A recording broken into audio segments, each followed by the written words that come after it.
الحمد لله رب العالمين والصلاة والسلام على أشرف المرسلين وعلى آله وأصحابه أجمعين أما بعد. Chers étudiants, chères étudiantes, nous nous réunissons pour notre cours hebdomadaire dans l'étude de la description physique et morale du prophète sallallahu alayhi wa sallam avec comme support le livre de l'imam al-allamatu al-faqih al-muhaddith Abu Isa Muhammad ibn Isa al-Tirmidhi rahimahullah ta'ala qui a comme titre Al-Shama'il al-Muhammadiyya. Nous sommes toujours dans le chapitre qui a pour titre Ma ja'a fi dahiki Rasulillahi sallallahu alayhi wa sallam, donc les textes qui rapportent le rire du prophète sallallahu alayhi wa sallam, et il nous restait le dernier hadith de ce chapitre-là, le numéro 235. قال رحمه الله تعالى حدثنا محمد بن بشار قال حدثنا حدثنا محمد بن عبد الله الأنصاري قال حدثنا عبد الله بن عون عن محمد بن الأسود عن عامر بن سعد قال سعد رضي الله عنه لقد رأيت النبي صلى الله عليه وسلم ضحك يوم الخندق حتى بدت نواجذه قال قلت كيف كان؟ قال كان رجل معه ترس وكان سعد راميا وكان يقول كذا وكذا بالترس يغطي جبهته فنزع له سعد بسهم فلما رفع رأسه رماه فلم يخطئ هذه منه يعني جبهته وانقلب الرجل وشال برجله فضحك رسول الله صلى الله عليه وسلم حتى بدت نواجذه قلت من أي شيء ضحك قال من فعله بالرجل.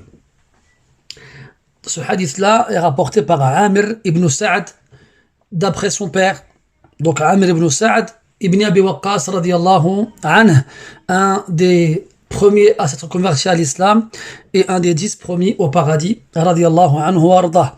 Donc c'est Sa'd ici qui raconte cette histoire. Donc avant d'aller plus loin, il est important de préciser que ce hadith là il est faible. Donc on a déjà vu qu'il y avait des hadiths faibles dans le livre et que normalement ça ne gênait pas vu qu'on y tirait des informations sur la description du prophète alayhi salatu wasallam. Mais le problème c'est qu'ici le hadith il est mélangé dans le sens où il est composé de plusieurs parties, de plusieurs histoires différentes. Donc il apparaît qu'un des rapporteurs a mélangé les histoires et les a confondues. Donc là on va traduire, puis après on rétablira les faits. Alors Sa'd radiyallahu anhu, il a dit avoir vu le prophète sallallahu alayhi wa sallam rire le jour de l'Khandaq. Donc le jour de l'Khandaq, le Khandaq, c'est un nom que l'on donne au fossé en arabe. On l'appelle Al-Ukhdud et on l'appelle Al-Khandaq. Et ça fait référence à une bataille qui a eu lieu à la 5e année de l'Hégire, pardon. Et donc le Sa'd radiyallahu anhu, il fait référence à cette bataille-là. Jusqu'à ce que donc le prophète a ri tellement fort qu'on a vu ses molaires, comme on l'avait vu dans des hadiths précédents. Il a ri tellement fort qu'on a vu les molaires les plus lointaines de sa dentition. Qala, donc là c'est Amir ibn Sa'd qui dit Kayfa kan. Donc vous avez dahikuhu entre des crochets, mais je ne l'ai pas dans la version que je vous lis. Donc comment a-t-il ri, ou plus précisément pour quelle raison il a ri alayhi salatu wassalam. Et là Sa'd dit donc il y avait un homme qui avait avec lui un tours. Un tours, c'est, si vous voulez, une sorte de grand bouclier qui sert à protéger le combattant des attaques de l'opposant. Et cet homme-là, donc ici on n'a pas son nom, mais on sait dans d'autres textes qu'il s'appelle Hibban ibn al-Araqah. C'était un homme de Quraysh, connu pour être très vil et très mesquin. وكان سعد راميا. Et Sa'd radiyallahu anhu était un archer. D'ailleurs, parmi les nombreux mérites de Sa'd radiyallahu anhu, le fait qu'il soit le premier archer de l'islam, c'est-à-dire le premier à avoir lancé une flèche fi sabilillah depuis le début de l'islam. وكان يقول كذا وكذا بالترس. Et il disait ainsi et ainsi de son bouclier. Et ici, il faut comprendre qala bima'na fa'ala. Donc dans certains cas, les Arabes ils emploient le verbe qala pour désigner une action. C'est comme s'ils attribuaient à la main une parole. et que cette parole-là, en fait, c'est le mouvement qu'elle a accompli. Donc quand il dit kana yaqulu kada wa kada, il disait ainsi et ainsi, biturs, ça veut dire qu'il faisait des mouvements avec son bouclier en l'agitant de la droite vers la gauche et de la gauche vers la droite. Et en fait, il faisait cela pour attirer l'attention sur sa personne, parce que vous savez, les Arabes à l'époque, ils aimaient avoir ils aimaient jouir d'une certaine notoriété dans les batailles en faisant des actions assez particulières. Donc lui, il attirait l'attention sur lui en bougeant son bouclier de droite vers la gauche, pour dire en gros, c'est comme s'il les provoquait et qu'il les défiait de venir se frotter à lui. Et aussi, dans le but de se protéger lui des attaques adverses, d'ailleurs il le dit après, yurati jabhatahu. Il couvrait son front. Il couvrait son front. فَنَزَعَ لَهُ سَعْدٌ بِسَهْمٍ. Donc Sa'd, radiyallahu anhu, a sorti pour lui, c'est-à-dire pour le toucher, une flèche de son carquois. Le carquois en arabe, c'est le kinana. Le carquois, c'est cet objet qui a pour but de garder les flèches. فَلَمَّا رَفَعَ رَأْسَهُ رَمَاهُ فَلَمْ يُخْطِئْ مِنْهُ يَعْنِي جَبْهَتَهُ. Lorsque l'homme a levé la tête, c'est-à-dire Saad il a attendu que l'homme éloigne le bouclier de sa tête pour qu'il puisse le viser. Donc le seul moment où l'homme Hibban Hada ibn al-Araqa il a éloigné le bouclier de sa tête, alors Saad en a profité pour lui lancer une flèche. فَلَمْ يُخْطِئْ هَذِهِ مِنْهُ يعني جبهته. C'est-à-dire que sa flèche n'a pas raté le front de l'homme. وَانْقَلَبَ الرَّجُلُ وَشَالَ بِرِجْلِهِ. Donc l'homme s'est retourné, c'est-à-dire est tombé en arrière, est tombé en se retournant en arrière. Il est tombé sur sa tête, sur sa nuque. Et lorsqu'il tomba, ses jambes se levèrent. وَشَالَ بِرِجْلِهِ. Ça veut dire avec la force du coup, il a été projeté vers l'arrière et ses jambes ont suivi son corps et il est tombé sur son dos, sur sa nuque, en ayant les jambes levées. وَشَالَ بِرِجْلِهِ فَضَحِكَ رَسُولُ اللَّهِ صَلَّى اللَّهُ عَلَيْهِ وَسَلَّمَ. Donc le prophète s'est mis à rire, sallallahu alayhi wa sallam, jusqu'à ce que ses molaires apparaissent, soient visibles. قال قلت, donc là c'est Amir encore une fois, le fils de Saad qui demande من أي شيء ضحك, de quoi a-t-il ri? Alors là Saad lui répond من فعله بالرجل, de ce qui était arrivé à l'homme, de ce qu'on avait fait à cet homme-là. Donc en fait, pour rétablir les faits, cette histoire-là, elle ne s'est pas passée à la bataille de Khandaq, mais elle s'est passée à la bataille de Uhud.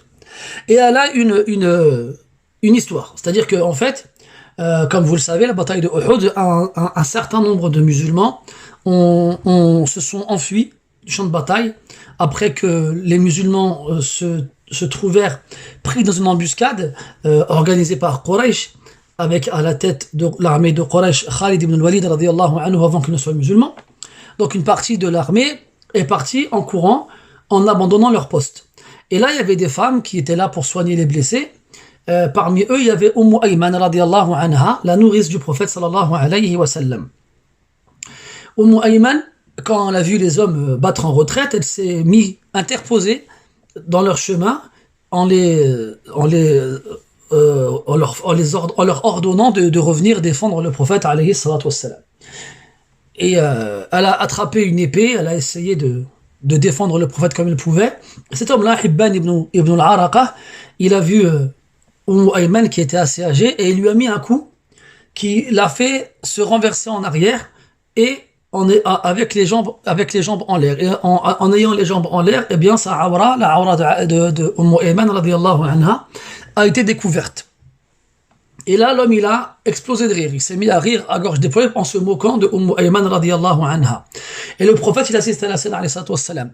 Alors qu'il était avec Sa'd ibn Mu'adh, avec Sa'd ibn Abi Waqqas radiyallahu anhu, il lui a, en sachant qu'à ce moment-là, donc le prophète s'est retrouvé encerclé par ses ennemis et que très peu de ses compagnons sont restés autour de lui, et parmi eux il y avait Sa'd, et Sa'd, on a dit, c'était un archer, et le prophète lui tendait les flèches les unes après les autres en lui disant Irmi fidaka abi wa ummi, jette que mon père et ma mère te soient donnés soit donné pour toi en rançon.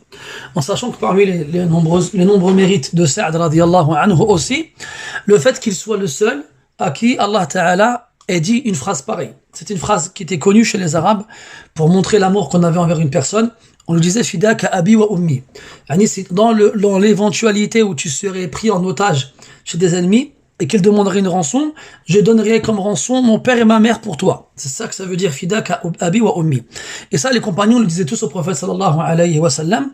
Et le prophète ne l'a jamais dit à personne en dehors de Sa'd ibn Abi Waqqas ce jour-là, radiyallahu anhu wa ardah. Et donc, lorsque le prophète a assisté à la scène avec Ayman et Hibban ibn al-Araqa, donc il ne restait dans le carquois de Sa'd qu'une flèche dans laquelle il n'y avait pas de pointe. Et le prophète, il a tendu cette flèche-là à Sa'd en lui disant de viser Hibban ibn al-Araqa.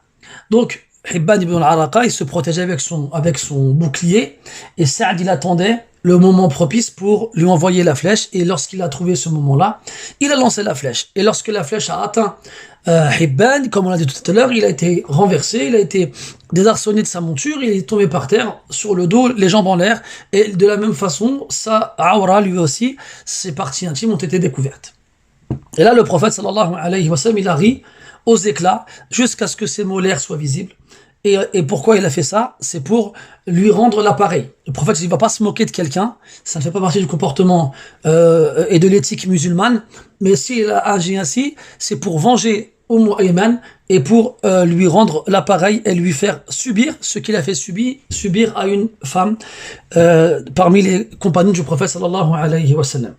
À la kulli hal, ce qu'il faut retenir dans cette histoire-là, c'est que le prophète sallallahu alayhi wa sallam, il a ri aux éclats, pas parce que c'était marrant de voir quelqu'un tomber sur le dos jusqu'à ce que ses parties intimes soient découvertes, mais parce qu'Allah Ta'ala l'a puni de la même façon qu'il a fait mal à une des musulmanes. On passe au chapitre suivant, le chapitre 36, qui a comme titre Babu ma ja'a fi sifati Muzahi Rasulillahi sallallahu alayhi wa sallam. Donc, il y a une certaine logique dans la succession des chapitres. Là, on a vu les fois où le prophète a ri. On avait vu auparavant comment il souriait, après comment il riait. Et là, on va voir comment il plaisantait, alayhi salatu wassalam. Wal muzah wa yuqalu aydan mizah wa huwa al-qiyas. À la base, al-mizah wal muzah, c'est le nom d'action du verbe mazaha yumazihu, qui veut dire plaisanter avec quelqu'un. Et normalement, ce verbe-là, mazaha, son masdar, son nom d'action, répond à la forme fi'al et mufa'ala. Donc on dira mizah et muzahama. Et on peut aussi dire muzah avec une dhamma à la place de la kasra. Et donc ça signifie rire avec quelqu'un, plaisanter avec quelqu'un, à ne pas confondre avec rire de quelqu'un. La différence entre la plaisanterie et la moquerie, c'est que la plaisanterie consiste à rire avec quelqu'un sans lui causer du tort, alors que la moquerie consiste à rire de quelqu'un en lui causant du tort. Et le prophète sallallahu alayhi wa sallam, il plaisantait avec ses compagnons radiyallahu anhum ajma'in. Et les savants ils disent que le prophète il jouissait d'une certaine prestance, il avait un charisme qui lui faisait nécessité, lui donnait besoin, lui faisait qu'il devait, entre guillemets, plaisanter avec ses compagnons radiyallahu anhum pour leur faire comprendre qu'il était accessible.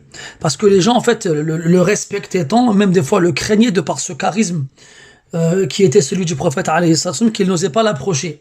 Alors pour leur faire comprendre qu'ils n'avaient pas à craindre quoi que ce soit de sa part ou qu'ils n'avaient pas à s'inquiéter, alors il plaisantait avec eux alayhi salatu wassalam. Sinon, il n'aurait pas osé s'approcher de lui alayhi salatu wassalam.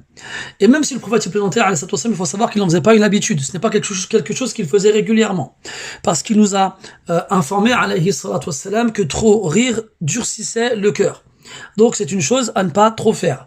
Pourquoi? Parce que ça peut faire perdre justement la prestance et le charisme de la personne, et aussi ça va entraîner le durcissement du cœur, et enfin ça va plonger la personne dans la distraction et lui faire oublier la raison pour laquelle il a été créé, c'est-à-dire l'adoration. Dans ce chapitre-là, il y a six hadiths. Premier hadith, le 236. قال رحمه الله تعالى حدثنا محمود بن غيلان قال حدثنا أبو أسامة عن شريك عن عاصم الأحول عن أنس بن مالك رضي الله عنه أنه قال أن النبي صلى الله عليه وسلم قال له يا ذا الأذنين قال أبو عيسى قال محمود قال أبو أسامة يعني يمازحه. Donc premier texte qui traite de la plaisanterie du prophète sallallahu alayhi wa sallam, ce hadith rapporté par Anas radiyallahu anhu, comme quoi le prophète sallallahu alayhi wa sallam un jour lui a dit Ya dhal udhunayn. Dha en arabe, ou plutôt dhu, c'est un nom qui indique la propriété. Ya dha, ça veut dire ô toi qui as, ô celui qui a. Al-udhunayn, les deux oreilles. Ô toi qui as deux oreilles. Ô toi qui as les deux oreilles. Et le prophète sallallahu alayhi wa sallam s'est adressé à Anas en lui parlant ainsi, en sachant qu'Anas radiyallahu anhu était un jeune garçon de 10 ans quand le prophète est arrivé à Médine alayhi salatu wassalam. Et comme c'était un enfant, le prophète sallallahu alayhi wa sallam était doux et affectueux envers lui et justement cherchait aussi à se faire aimer et apprécier de Anas. Et parmi les moyens qui existent pour que les enfants nous apprécient, le fait de plaisanter avec eux et de leur donner des petits surnoms. Et le prophète, alayhi salatu wassalam, comme on le verra par la suite, quand il plaisantait avec ses compagnons, radiyallahu anhum, il ne disait que la vérité, il ne mentait jamais, alayhi salatu wassalam, quelle que soit la circonstance. Et il a interdit aux musulmans de mentir. Et donc, il lui a dit, Ya dhal udhunayn, pour attirer l'attention sur justement l'outil dans le corps humain qui sert à écouter, parce que les enfants, justement, ont tendance à être distraits très rapidement et à oublier ce qu'on leur dit parce qu'ils ne sont pas attentifs. Et aussi, c'est par le biais de l'ouïe que l'on comprend ce qu'on nous dit. C'est pour ça que dans le Coran, Allah Ta'ala, il évoque as-sam' très souvent avant al-basar. Inna as-sam'a wal-basara wal-fu'ada kullu ulaika kana anhu mas'ula wa huwa alladhi ja'ala lakum as-sam'a wal-absara wal-af'ida wa qalu law kunna nasma'u aw na'qilu ila ghayri dhalika. D'autres versets dans ce sens-là, très souvent, l'ouïe est mise en priorité avant le reste des sens du corps, parce que c'est l'outil essentiel qui permet d'entendre et donc de comprendre ce qu'on nous dit. Et donc quand on lui dit Yad al-udhunayn, c'est pour en même temps lui faire passer un message. T'as des oreilles, eh bien serre-t'en, écoute et comprends, et aussi pour plaisanter avec lui et le faire rire. C'est ce que Mahmoud, le shir de At-Tirmidhi, rapporte de son shir Abu Usama, comme quoi, Yad al-Udhunayn, il a parlé ainsi à Anas radiyallahu anhu, c'est pour plaisanter avec lui, alayhi as-salatu wassalam. Mais ce n'était pas un surnom. Contrairement à un compagnon qui lui avait comme surnom Dhul Yadayn, celui qui avait deux mains. Parce que cet homme-là, il avait des mains assez longues, au point où les sahaba radiyallahu anhum le surnommait ainsi. Donc là, c'était ponctuel et spontané, le hadith qu'on est en train de voir là. Alors que l'autre compagnon qui s'appelle Dhu al-Yadayn, qu'on appelait ainsi, c'était un surnom qu'on lui donnait, on va dire, constamment. On passe au hadith suivant. Ah oui, j'ai oublié de vous dire que vous avez remarqué que à l'écran, c'est marqué Inna an-Nabiyya, et moi j'ai lu Anna an-Nabiyya. Donc c'est quoi la différence? Si on dit Inna an-Nabiyya, c'est comme si on recommençait une nouvelle phrase après Qala. Mais il y a une règle. Donc ça fait référence à une règle grammaticale, comme quoi ce qui vient après Qala, ça commence par une hamza, ça commence par une fatha. Quand on a Inna après Qala yaqulu ou bien Qawlan, eh bien on mettra une fatha et pas une kasra. Qala anna an-nabiyya sallallahu alayhi wa sallam. Mais on peut aussi mettre une kasra dans certains cas. On passe au hadith suivant, le hadith 237. قال رحمه الله حدثنا هناد بن السري قال حدثنا وكيع عن شعبة عن أبي التياح عن أنس بن مالك رضي الله عنه قال إن كان النبي صلى الله عليه وسلم ليخالطنا حتى يقول لأخ لي صغير يا أبا عمير ما فعل النغير قال أبو عيسى وفقه هذا الحديث أن النبي صلى الله عليه وسلم كان يمازح وفيه أنه كنا غلاما صغيرا فقال له يا أبا عمير وفيه أنه لا بأس أن يعطى الصبي الطير ليلعب به وإنما قال له النبي صلى الله عليه وسلم يا أبا عمير ما فعل النغير لأنه كان له نغير يلعب به فمات فحزن الغلام عليه فمازحه النبي صلى الله عليه وسلم فقال يا أبا عمير ما فعل النغير. Dans ce hadith-là, Anas ibn Malik radiyallahu anhu nous dit que le prophète sallallahu alayhi wa sallam kana yukhalituna. Donc khalata ici, il ne faut pas comprendre khalata dans le sens qui nous vient à l'esprit en arabe, qui veut dire se mélanger à ou fréquenter quelqu'un ou le côtoyer. Là, khalata c'est dans le sens de plaisanter avec nous. Et quand il dit na, c'est-à-dire nous, il fait référence à sa famille.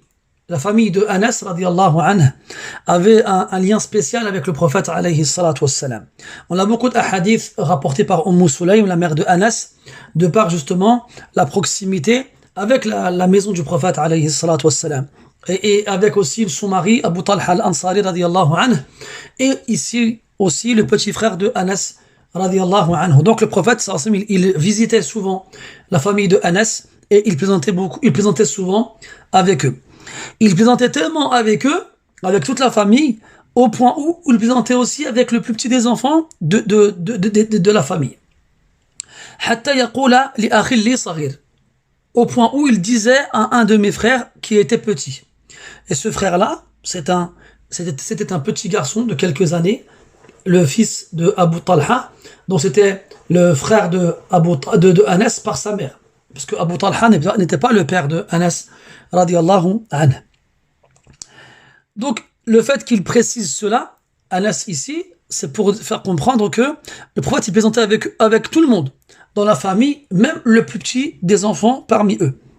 Contrairement à la plupart des gens qui ont tendance à ne pas s'intéresser aux enfants de leurs proches ou bien de leurs connaissances, notamment ceux qui sont petits parmi eux, eh bien, le prophète sallallahu alayhi wa sallam accordait de l'attention à tout le monde dans la famille, même si ils étaient petits. Cet enfant-là, ce petit frère de Anas, les savants divergent sur son nom. Certains disent qu'il s'appelle Hafs, d'autres disent qu'il s'appelait différemment, mais ce qui apparaît le plus juste, c'est qu'il s'appelait Hafs. Et Allah Ta'ala, il sait mieux. Alors il lui a dit, Ya Aba Umayr. Donc ici, Ya Aba Umayr, c'est une kunya. C'est une kunya, et la kunya, donc c'est le fait de donner un surnom à un homme ou une femme en l'affiliant à quelqu'un ou quelque chose par le caractère de la paternité ou de la maternité.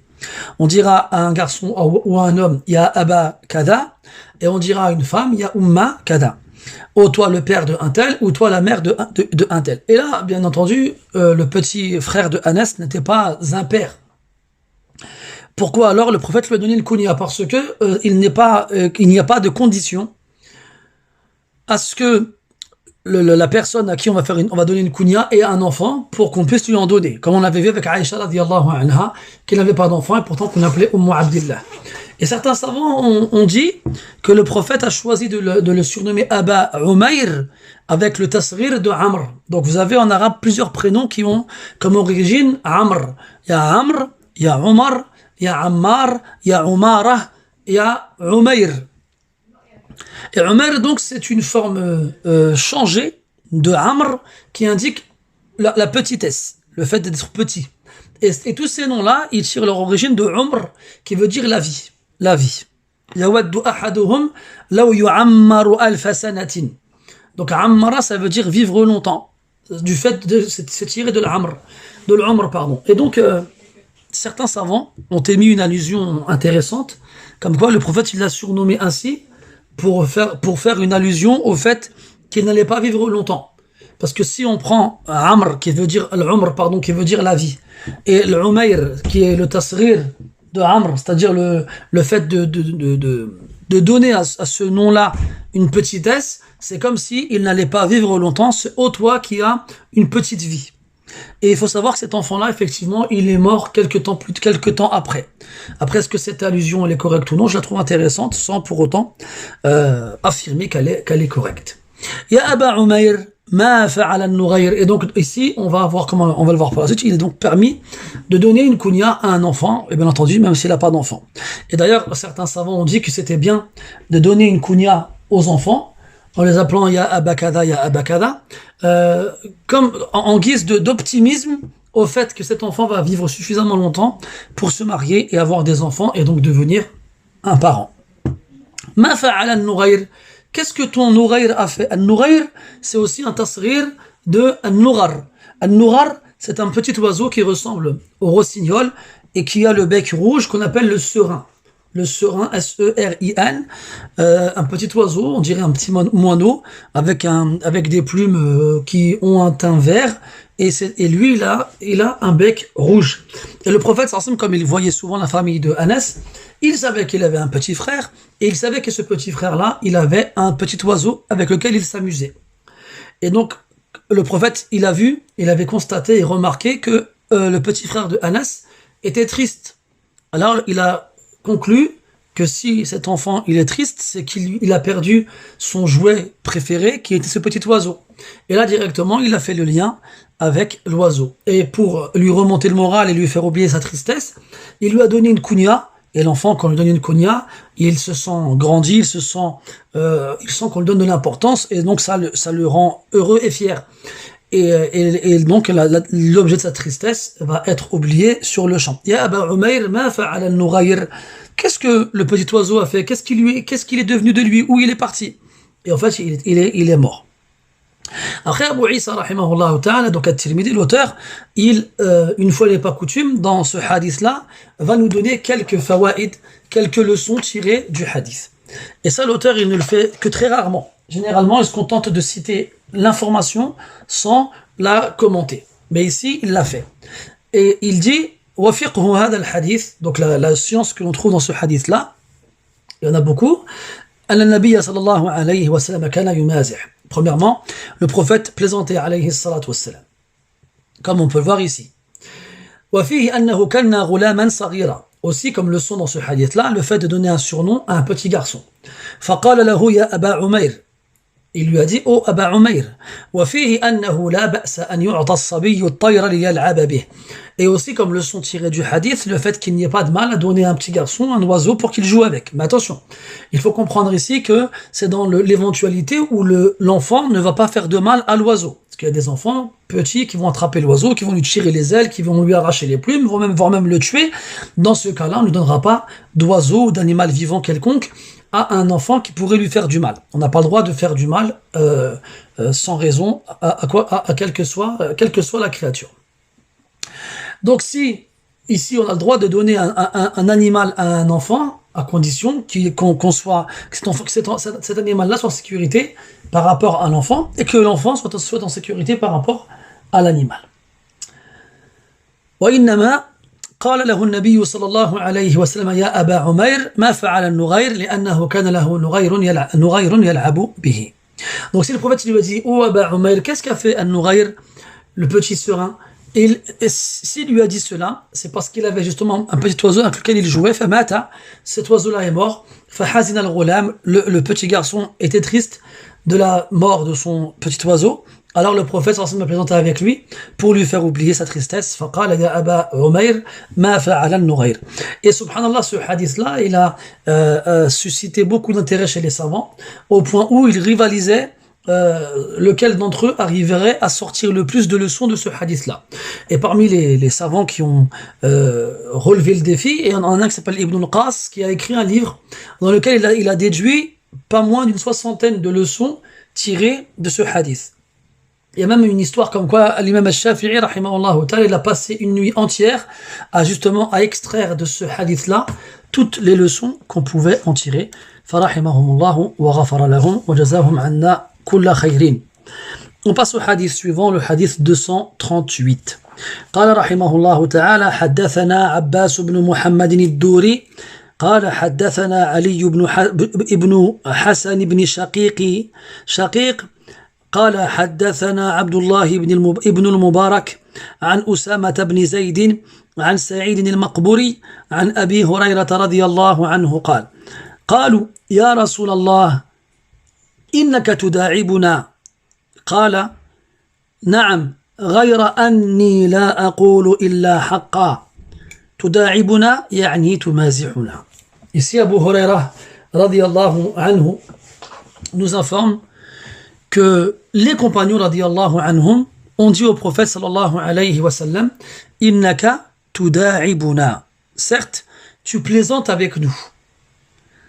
Et s'ils ont dit cela, c'est par étonnement, parce que dans la mentalité, dans leur mentalité jusqu'à aujourd'hui, les chefs, les personnes importantes qui sont suivies et prises comme modèle par les autres sont des gens qui sont sérieux et qui ne laissent aucune porte ouverte au fait que l'on leur manque de respect ou des choses de ce genre-là. Et le prophète, lui, alayhi salam, qui était donc forcément le chef incontesté, plaisantait avec eux, alayhi salam. Et c'est étonné de voir cela de sa part, parce qu'il n'était pas habitué à voir ça. Mais le prophète, comme on a dit tout à l'heure, c'est quelqu'un qui arrivait à plaisanter avec les gens sans pour autant perdre sa prestance et son charisme. Les gens l'aimaient et le respectaient tellement qu'ils n'oseraient jamais lui manquer de respect. Donc il n'avait pas à craindre de perdre son charisme en plaisantant avec eux. Et au contraire, non seulement il conservait son charisme, mais en plus il se faisait aimer encore plus par eux. Allah il a dit dans le Coran وَلَوْ كُنْتَ فَظًّا غَلِيظَ الْقَلْبِ لَانْفَضُّوا مِنْ حَوْلِكَ. Si tu avais été dur au cœur, si tu avais été sévère au cœur dur, ils se seraient éparpillés autour de toi. Ils n'auraient pas voulu rester autour de toi.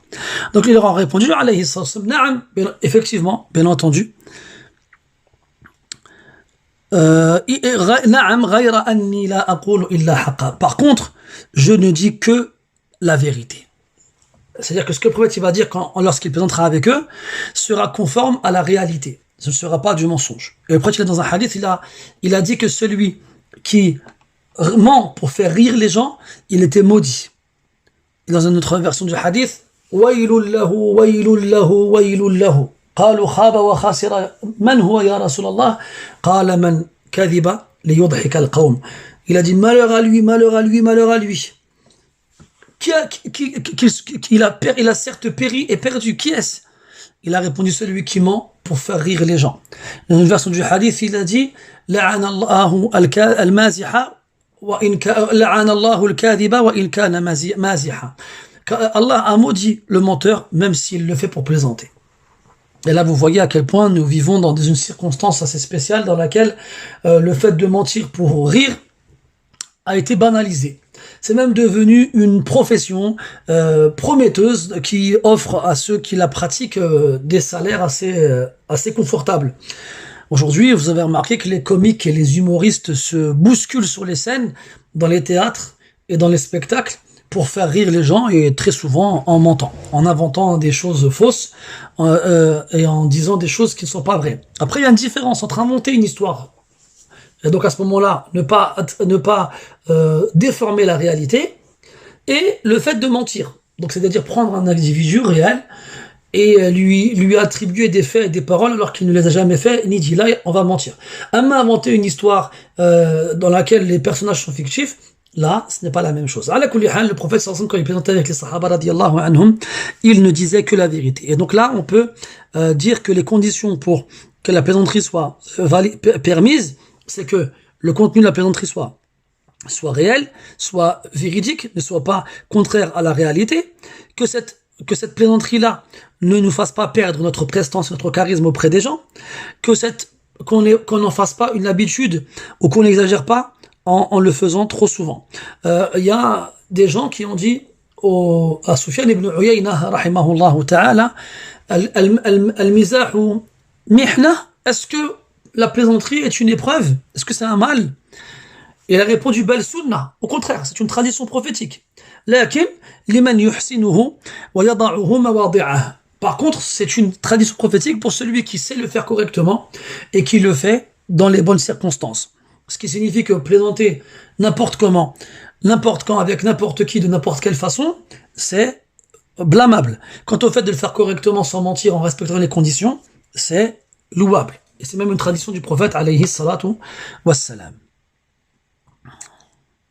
On passe au hadith suivant. قال رحمه الله تعالى حدثنا قتيبة بن سعيد قال حدثنا خالد بن عبد الله عن حميد عن أنس بن مالك رضي الله عنه أن رجلا استحمل رسول الله صلى الله عليه وسلم فقال إني حاملك على ولد ناقة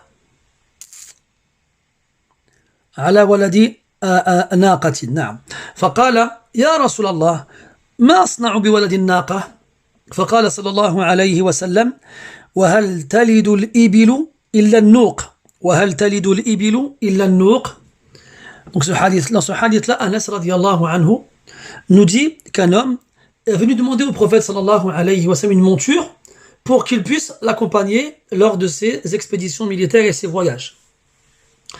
Et cet homme-là, dans certaines versions du hadith, il a été rapporté qu'il avait un peu de problème mental. Un peu de problème mental, donc il était, comment on pourrait dire ça, il était doué d'une certaine naïveté. Et le prophète a voulu plaisanter avec lui, alayhi salatu wassalam, il lui a dit, je vais certes te porter sur l'enfant d'une chamelle, Et l'homme là, en entendant cela, quand il entend le mot walad, enfant, alors il comprend ici que ce sera un chamelon, le petit de la chamelle. Et là, alors à ce moment-là, il comprend pas. Il dit comment ça? Qu'est-ce que je vais faire moi avec l'enfant d'une chamelle? Qu'est-ce que je vais faire moi avec un chamelon? Il va pas m'emmener bien loin et il ne me sera pas utile dans mon voyage. Alors le prophète lui a répondu sallallahu alayhi wa sallam, et qui d'autre que les chamelles enfantent les chameaux? Qui d'autre que les chamelles enfantent les chameaux? En gros, même les chameaux adultes, eh bien, restent les enfants des chamelles. Comme un homme adulte sera toujours l'enfant de sa mère. Et là, le prophète sallallahu alayhi wa sallam lui a dit cela pour plaisanter avec lui et pour lui faire comprendre de ne pas s'empresser de répondre alors qu'on n'a pas bien compris ce qui nous a été dit. Et là, il est important justement, quand on plaisante avec quelqu'un, de lui adresser une plaisanterie qu'il est capable de comprendre. Et là, ce que le prophète lui a donné comme un plaisanterie, et normalement, on pourrait le comprendre. Mais comme on a dit tout à l'heure, cet homme-là, il avait un défaut de compréhension qui, justement, l'a empêché de comprendre. Et nous, on va déduire de ce hadith-là, déjà que le prophète plaisantait avec ses compagnons, radiyallahu anhum, et aussi qu'il ne faut pas s'empresser de répondre alors qu'on n'est pas sûr d'avoir bien compris. Et là, si l'homme, il avait pris le temps de réfléchir, eh bien, il aurait compris ce que le prophète a voulu lui dire, alayhi salatu wassalam. Donc, lorsque quelqu'un nous dit une chose, cette personne-là n'est pas connue pour dire des bêtises ou pour parler inutilement, eh bien, on doit d'abord réfléchir un moment avant de parler pour bien comprendre ce qui nous a été dit. Et si vraiment on n'a pas compris ce qui a été dit, alors à ce moment-là, on demandera explication. Mais on ne doit pas contester ce qui nous a été dit alors qu'on a mal compris.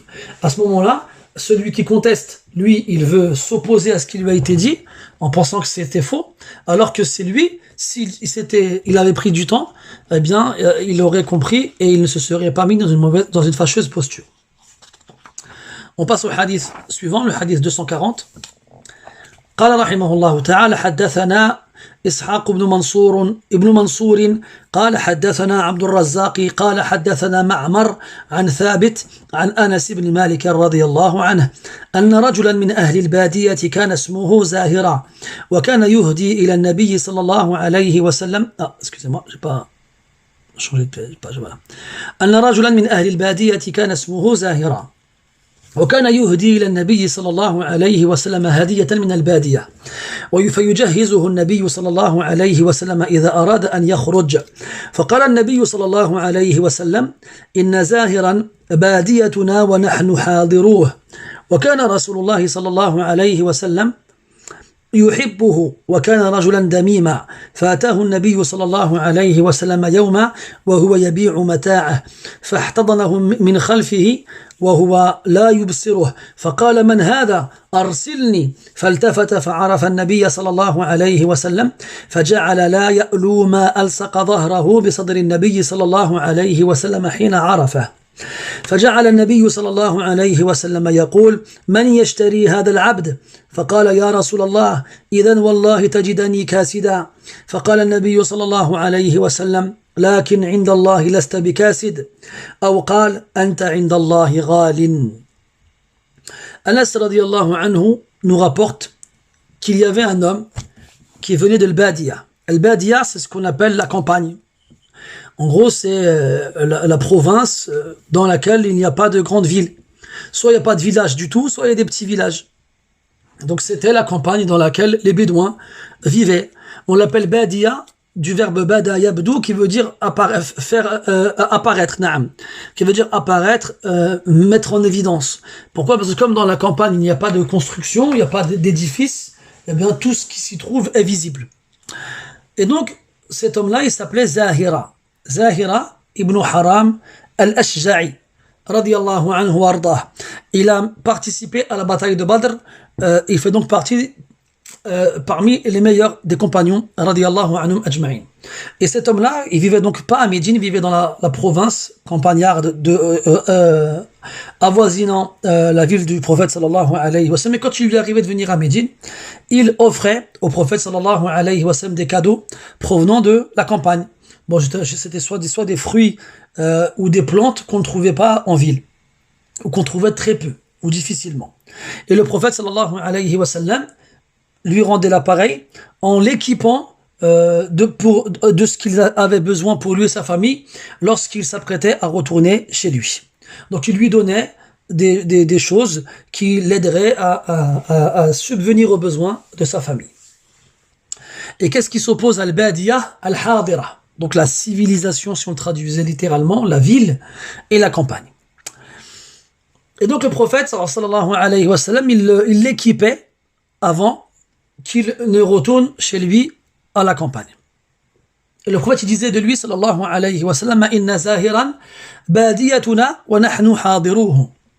Certes, Zahir est notre campagne et nous sommes sa ville. C'est-à-dire que Zahir, radiyallahu anhu, comme il vivait à la campagne et qu'il venait de temps à autre à Médine avec de quoi vendre au marché, il offrait au prophète sallallahu alayhi wa sallam des produits donc de la campagne.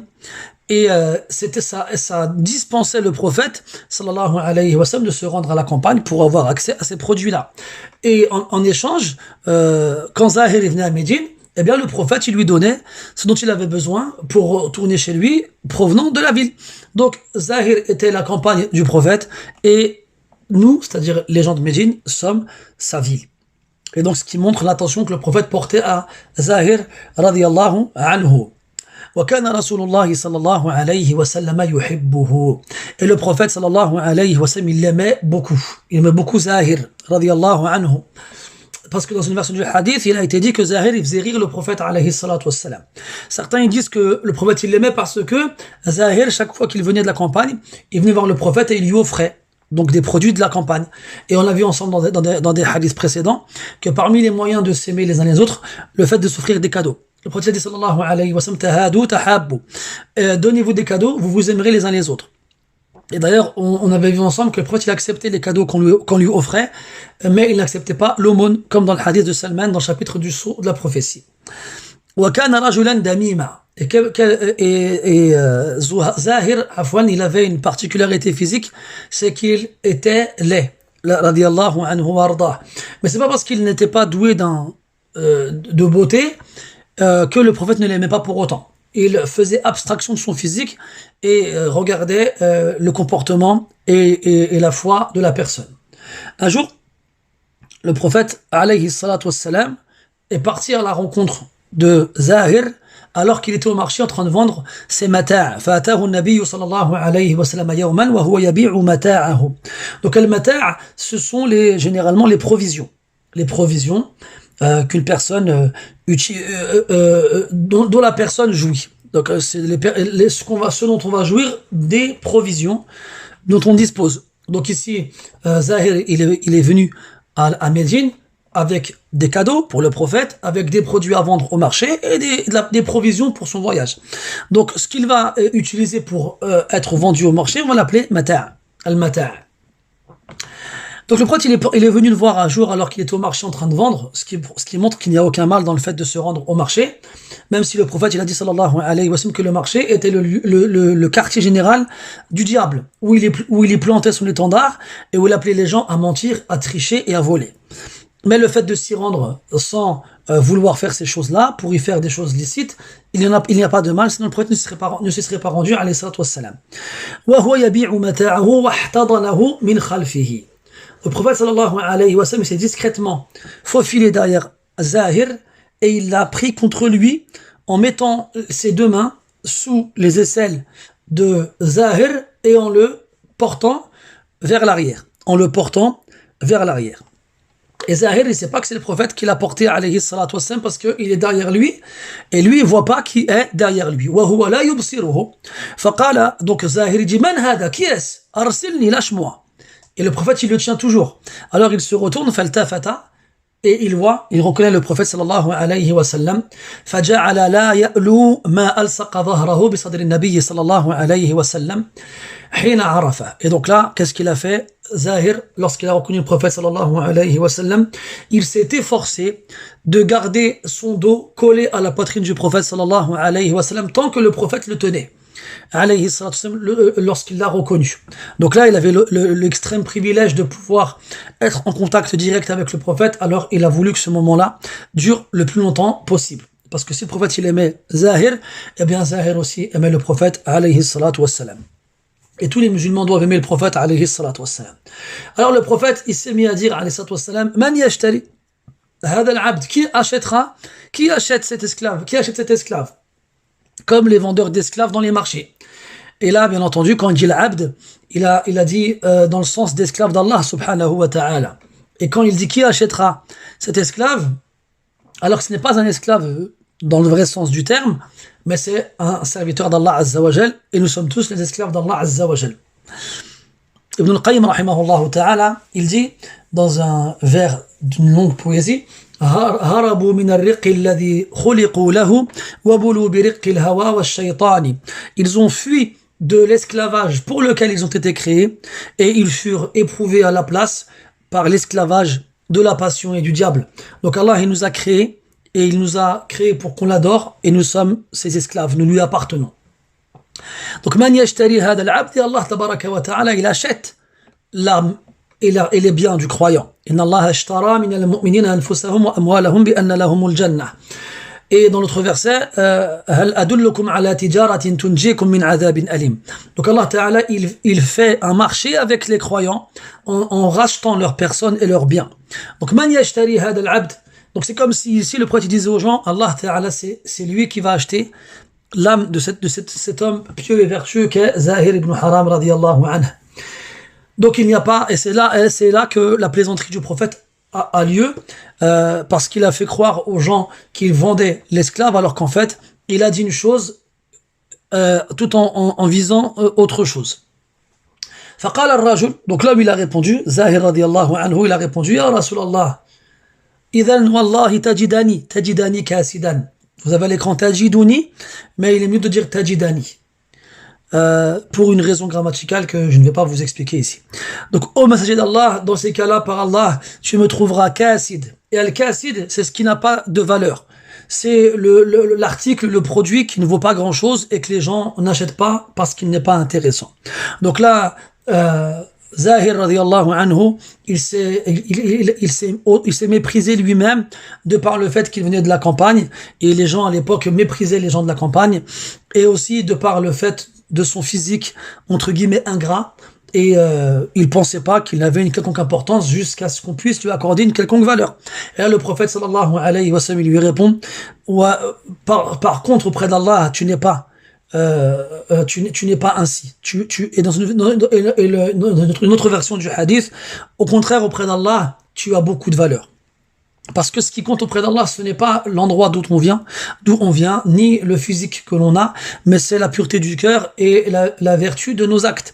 Après, il dit dans un hadith, sallallahu alayhi wa sallam, Inna Allah la yanzuru ila ajsamikum wa la ila suwarikum walakin yanzuru ila qulubikum wa a'malikum. Allah ne regarde ni vos visages, ni vos corps, ni vos apparences, mais il regarde vos cœurs et vos actions.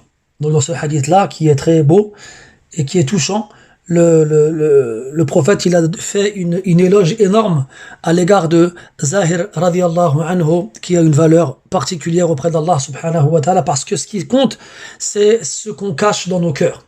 Celui qui cache dans son cœur un bien, alors il aura beaucoup de valeur auprès d'Allah, même si les gens le méprisent. Et celui qui cache dans son cœur du mal, eh bien il sera méprisé par Allah, même si les gens le vénèrent. même si les gens le vénèrent. Donc ce qui compte, c'est ce qu'on cache dans nos cœurs. Et dans un hadith, le prophète dit que le meilleur des croyants, c'est at-taqi, an-naqi, al-khafi. Le pieux, propre, qui est discret. Celui à qui on n'ouvre pas la porte. Celui de qui on n'accepte pas l'intercession. Celui qu'on ne marie pas. Mais lorsqu'il jure par Allah qu'il se passera quelque chose, Allah lui donne raison. Subhanahu wa ta'ala. On passe au hadith suivant, le hadith 241. قال رحمه الله حدثنا عبد بن حميد قال حدثنا مصعب بن المقدام قال حدثنا المبارك بن فضالة عن الحسن رحمه الله تعالى قال أتت عجوز إلى النبي صلى الله عليه وسلم فقالت يا رسول الله ادعو الله أن يدخلني الجنة فقال يا أم فلان إن الجنة لا تدخلها عجوز قال فولت تبكي فقال صلى الله عليه وسلم أخبروها أنها لا تدخلها وهي عجوز إن الله تعالى يقول إنا أنشأناهن إنشاء فجعلناهن أبكارا عربا أترابا. Donc le dernier hadith du bab, on s'arrêtera ici pour aujourd'hui, Inch'Allah ta'ala, Al-Hassan. Et c'est pas Al-Hassan ibn Ali radiyallahu anhu qui rapporte le hadith, c'est Al-Hassan al-Basri. Al-Hassan al-Basri rahimahullah ta'ala, qui n'était pas un compagnon du prophète, qu'il a donc jamais vu et jamais entendu directement. S'il rapporte un hadith qu'il attribue directement au prophète sallallahu alayhi wa sallam, c'est qu'il n'a pas cité l'intermédiaire qu'il y a entre lui et le prophète alayhi salatu wa sallam.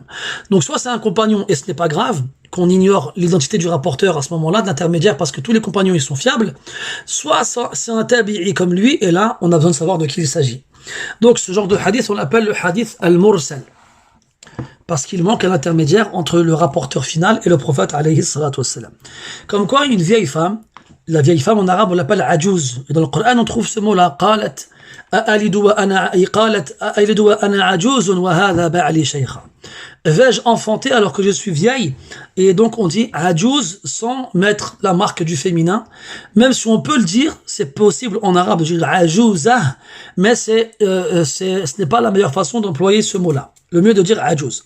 Et ici on ne sait pas de qui il s'agit, et Ibn Hajar rahmatullahi alayhi, il a dit qu'il s'agissait de Safiya bint Abdil Muttalib radiyallahu anha, qui est la tante paternelle du prophète alayhi sallam, la sœur de son père, et en même temps la mère de Az-Zubayr ibn al-Awwam radiyallahu anhu. Et donc Az-Zubayr ibn al-Awwam était le cousin du prophète alayhi sallam par sa mère, qui était la tante du prophète sallallahu alayhi wa sallam. Et Az-Zubayr était le mari de Asma bint Abi Bakr, qui était la fille d'Abu Bakr et la sœur de Aïcha. Donc Az-Zubayr était en même temps le cousin du prophète alayhi salatu wassalam et le beau-frère de Aïcha, et donc le mari de Asma et le beau-fils de Abu Bakr et le père de Abdullah et de Mus'ab et de Urwa et du reste des enfants radiyallahu anhum ajma'in. Ala kulli hal, elle est venue voir le prophète sallallahu alayhi wa sallam et lui a demandé d'invoquer Allah ta'ala pour elle afin qu'il la fasse rentrer au paradis. Ud'u Allah an yudkhilani al-jannah. Et là le prophète sallallahu alayhi wa sallam, il a voulu plaisanter avec elle tout en lui annonçant la bonne nouvelle qu'elle ferait partie des gens du paradis. Il lui a dit ya umma fulan, et il l'a appelé par sa kunya. Pourquoi? Parce que c'est un signe de respect envers la personne que de l'appeler par sa kunya.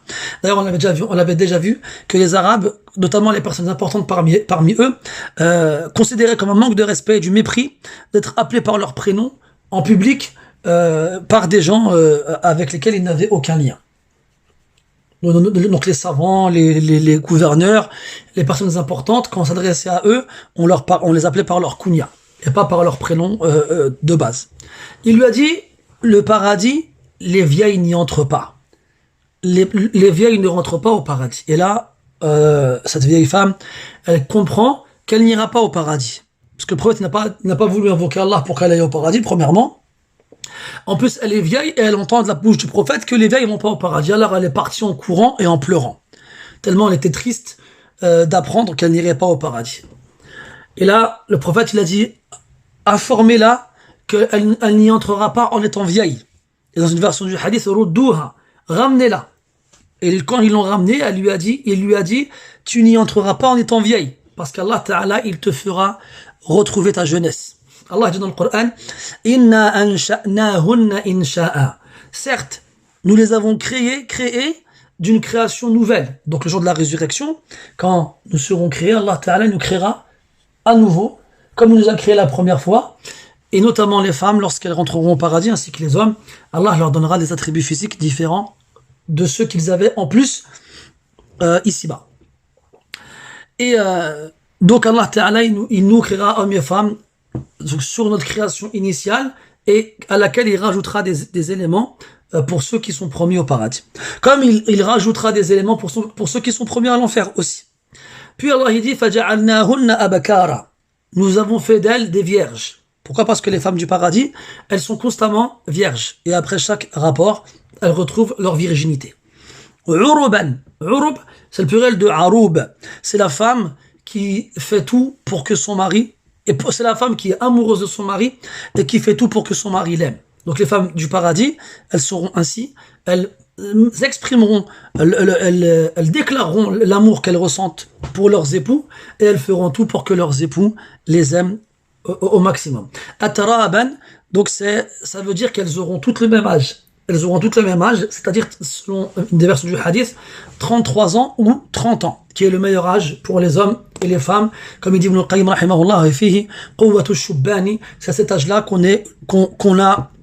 vit notre jeunesse la plus forte. Donc le moment de la jeunesse la plus forte, le plus fort, c'est lorsqu'on a 30 ans ou 33 ans. Dans le hadith, le prophète dit sallallahu alayhi wa sallam que les gens du paradis, ils seront imberbes, ils auront les yeux noirs, ils n'auront pas de poils sur le corps et ils auront une trentaine d'années, c'est-à-dire 33 ans précisément. Qu'Allah il nous compte parmi eux. Et donc ici le prophète l'a présenté avec cette femme-là qui était sa tante paternelle pour lui annoncer qu'elle ferait partie des gens du paradis. Et donc on peut affirmer que cette femme-là fait partie des gens du paradis parce que le prophète a dit la tadkhuluha wa hiya ajuz wa hiya yani fi halata kawniha ajuzan, c'est-à-dire elle n'y entrera pas en étant vieille, mais Allah Ta'ala la rendra jeune et enfin il la fera rentrer au paradis. C'est pour ça qu'il n'a pas invoqué Allah pour qu'il la fasse rentrer au paradis, parce qu'Allah l'a informé qu'elle ferait déjà partie des gens du paradis. Wallahu a'lam. Subhanak Allahumma wa bihamdik ashhadu an la ilaha illa ant nastaghfiruka wa natubu ilayk wa sallallahu ala nabiyyina Muhammadin wa ala alihi wa ashabihi ajma'in walhamdulillahi rabbil alamin wa barakallahu fiikum wassalamu alaykum wa rahmatullahi wa barakatuh.